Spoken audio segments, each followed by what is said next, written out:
지금까지 20여 차례에 걸쳐 자아인식에 대해 나누었는데요. 잠시 요약해 보면, 먼저 자아인식이란 무엇이며 이 자아인식이 어떻게 형성되었는가를 나누었고요. 그리고 올바른 자아인식을 얻는 방법으로 세 가지, 말씀과 자기 성찰, 그리고 기도에 대해 나누었고요. 그리고 또 이 자아인식의 결과로 나타나는 세 가지, 상한 심령과 경외심, 그리고 겸손에 대해서도 나누었습니다. 긴 시간 제법 자세히 다루어 봤는데요. 잘 이해되었으리라 믿고, 오늘은 이에 대해 못다한 이야기 하나를 결론으로 말해 보겠습니다.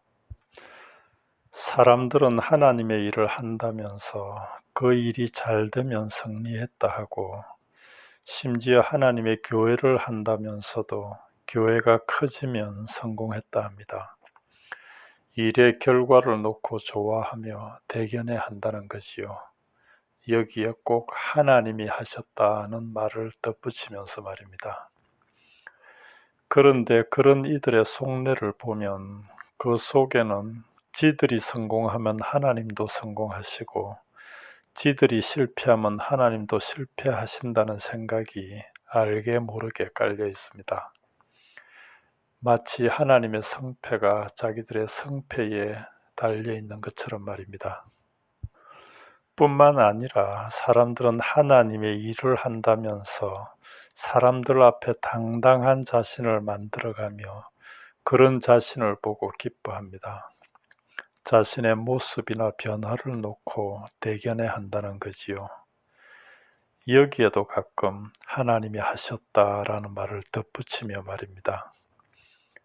그런데 그들의 속내도 들여다보면 그 속에는 자기의 행위는 같이 있으며 그 모든 것들의 주인공이 자기라는 생각이 은근히 깔려 있습니다.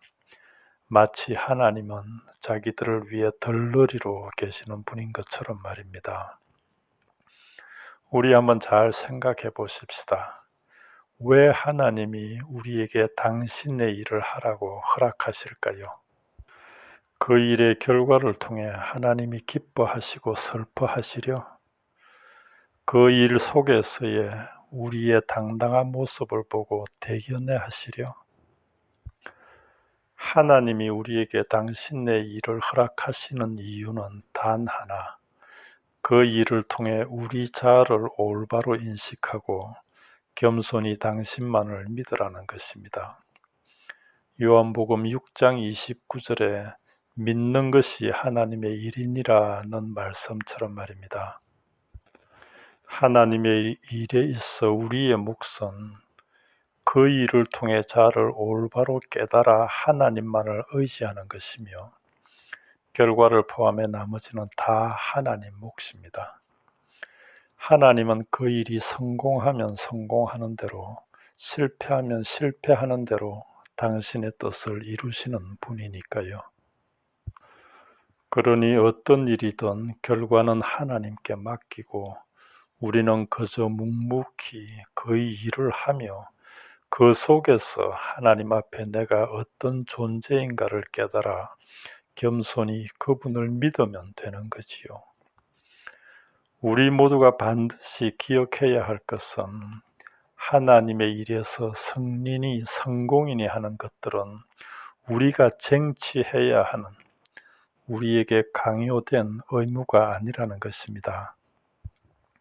자기중심적이고 인본주의적인 사고를 가진 이들에게는 어떻게 들릴지 모르겠으나 우리는 오히려 세상이나 사단에게 지고 실패하게 되어 있습니다.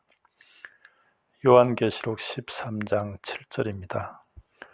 또 권세를 받아 성도들과 싸워 이기게 되고 각 족속과 백성과 방언과 나라를 다스리는 권세를 받으니, 확실하지요. 우리가 사단이나 세상에게 지게 되어 있다는 것이 말입니다. 사단이 하나님으로부터 권세를 받아 성도들과 싸워 이기게 되고 각 족속과 백성과 방언과 나라를 다스리는 권세를 받았으니까요. 그러니 그럼에도 만일 우리가 이기고 성공한다면 그 이김은 고린도전서 15장 57절에 우리 주 예수 그리스도로 말미암아 우리에게 이김을 주시는 하나님께 감사하노니 라는 말씀대로 하나님의 선물이며, 그 승리 또한 요한일서 5장 4절에 무릇 하나님께로부터 난 자마다 세상을 이기느니라. 세상을 이기는 승리는 이것이니 우리의 믿음이니라 라는 말씀대로 오직 우리의 믿음뿐이라는 거지요. 그러니 하나님이 우리에게 당신의 일을 하게 하시는 이유는 그 일이 실패를 하든 그 일로 고난을 받든 그 일을 통해 우리 자아를 올바로 인식하고 겸손히 하나님을 믿으라는 것, 그리고 그 믿음이 바로 세상을 이기는 승리라는 말씀입니다. 믿음으로 하나님의 일을 하라는 게 아니라 그 일을 통해 하나님을 믿으라는 것, 그리고 그것이 하나님의 일이라는 말씀입니다.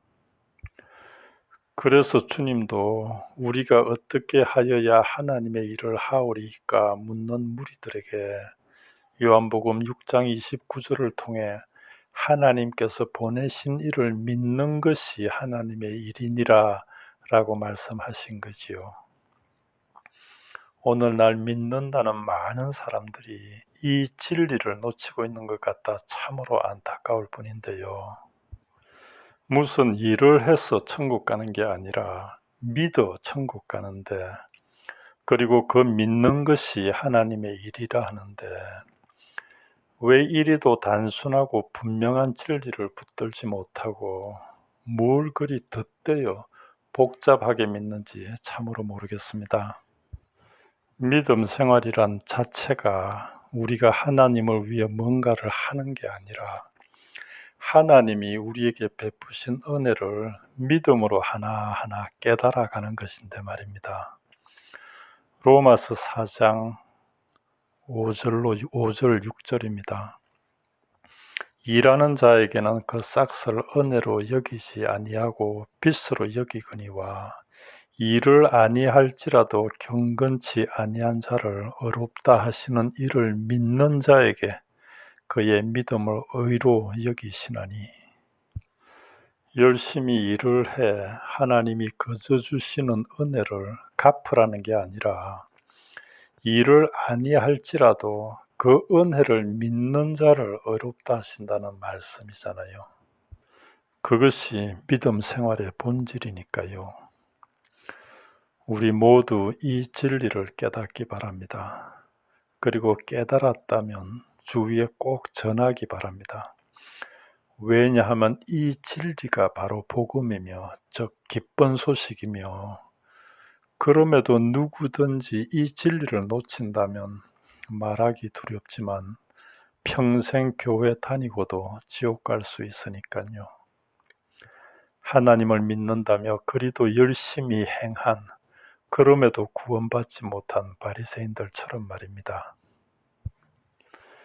지금까지 긴 시간 그리고 구체적으로 자인식에 대해 나눴는데요. 우리 기독교의 진리는 바로 이 자인식으로부터 시작됩니다. 하나님 앞에서 잘못된 자인식으로 무엇을 한들 그것들이 무슨 소용이 있겠냐는 거지요. 그래서 긴 시간 이 자인식에 대해 공들여 나누었으니 말씀을 통해, 자기 성찰을 통해, 그리고 기도를 통해 자아를 올바로 인식하기 바랍니다.